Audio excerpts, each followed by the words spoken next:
Bonjour à tous, bienvenue sur ma chaîne YouTube Passion Home Cinéma, Hi-Fi et Vinyle. Aujourd'hui, j'ai envie de vous faire un petit retour sur les câbles que j'ai achetés pour le préampli Storm Audio. Donc du coup, je vais donner mon avis. Je tiens à préciser que je vais aussi parler de certains commentaires que j'ai eus au sujet des câbles que je trouve important d'aborder. Et je reçois des critiques en fait, et je suis plutôt d'accord des fois avec ce que les gens disent sur les câbles, que des fois, il n'y a pas la peine de mettre des 100 et des 1000. Il n'y a pas vraiment de différence en termes de qualité auditive ou visuelle. Mais avant de passer à ce sujet-là, on se retrouve après le générique. À tout de suite.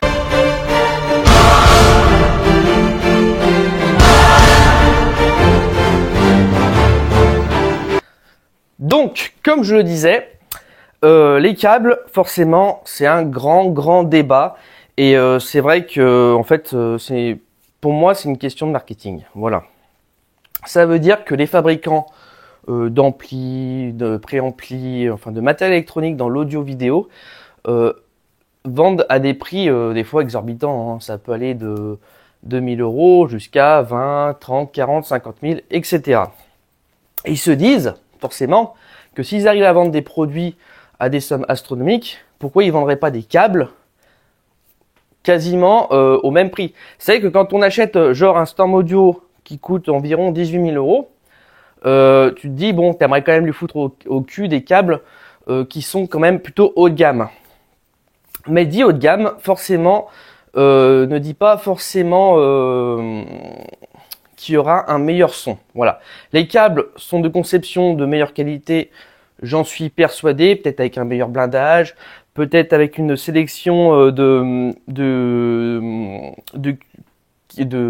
matériaux conducteurs, on va dire, plus ou moins de qualité, je vais y arriver, et peut-être plus de matériaux conducteurs, enfin je sais pas. Mais il y a un abonné qui m'a fait comprendre que c'est bien d'acheter des câbles qui coûtent, je sais pas moi, par exemple, voilà, les câbles XLR inacoustiques. Bon, il m'a expliqué que pour 20 balles, tu as les mêmes câbles sur le site Thomann, qui est un site Hi-Fi Sono, enfin voilà, et qui a forcément aucune différence.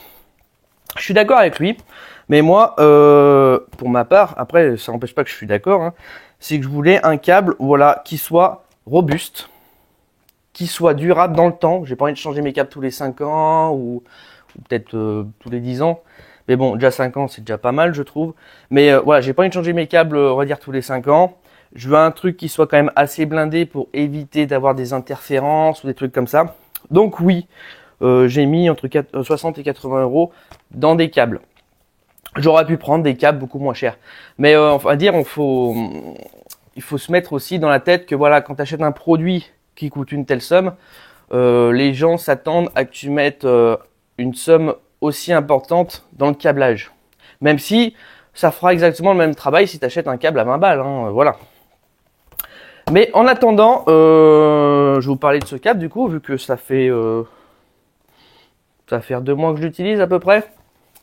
Parce que là actuellement on doit être le 17 juillet quand je tourne cette vidéo. Et vous l'aurez sûrement mi-septembre.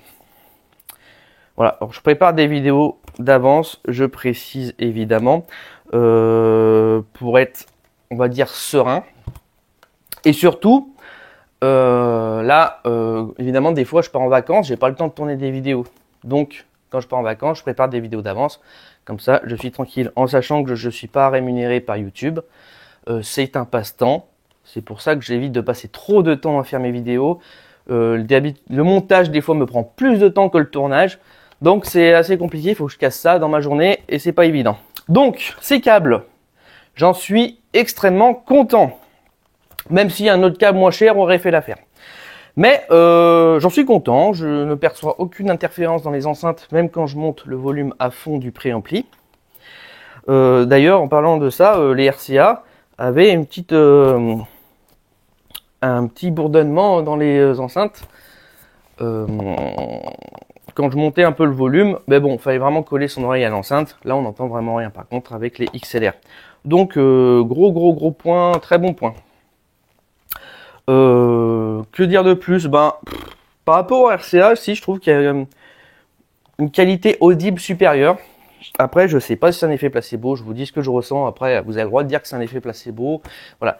Mais je trouve que niveau finesse sonore et peut-être volume, on est un peu plus détaillé.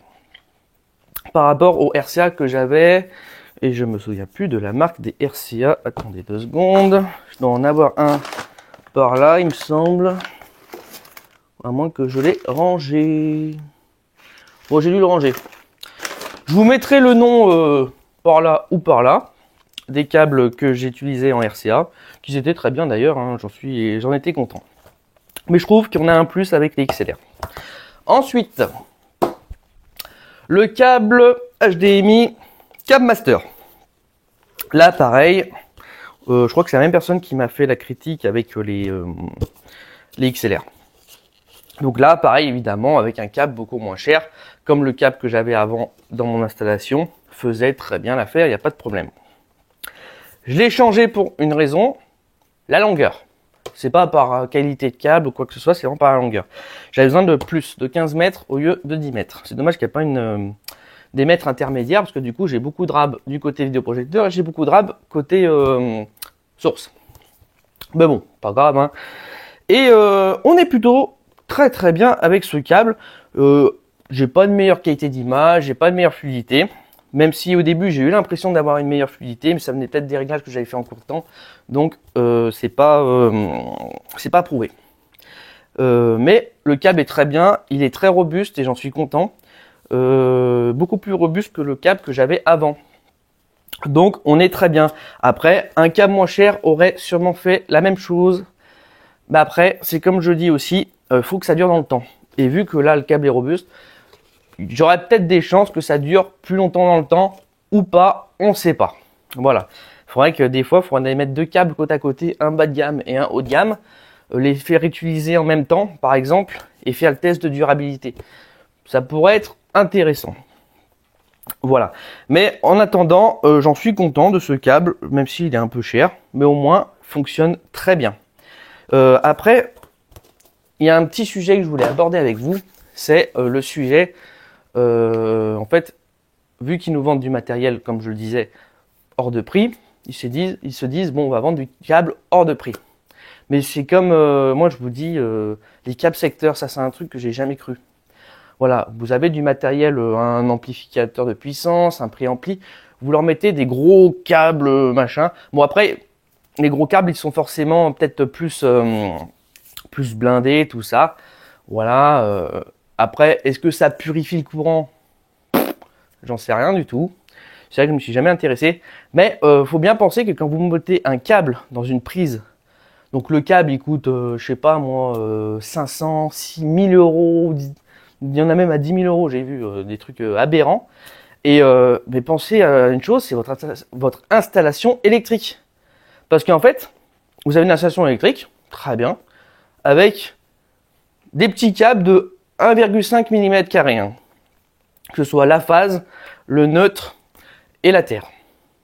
Vous lui mettez un câble secteur relié à votre ampli, donc qui est le dernier maillon de la chaîne en fait, hein, tout simplement, un truc hors de prix.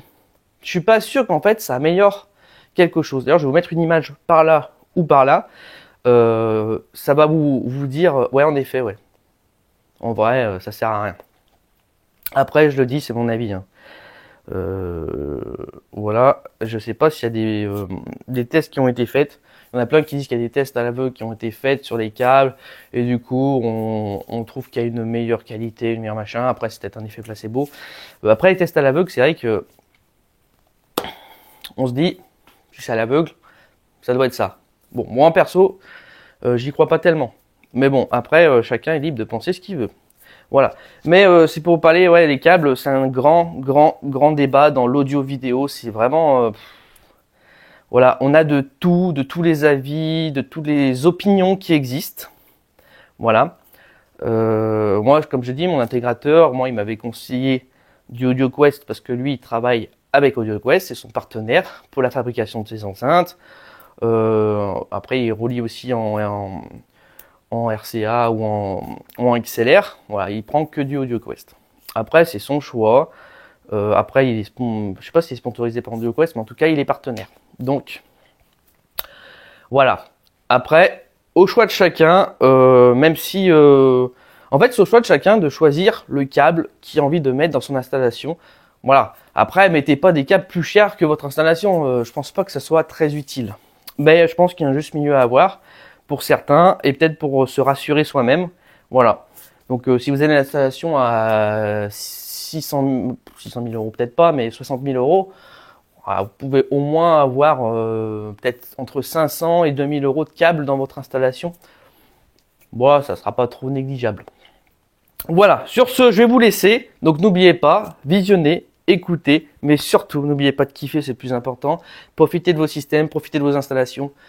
Peu importe le prix, je le répéterai jamais, le plus important, c'est de kiffer, point barre.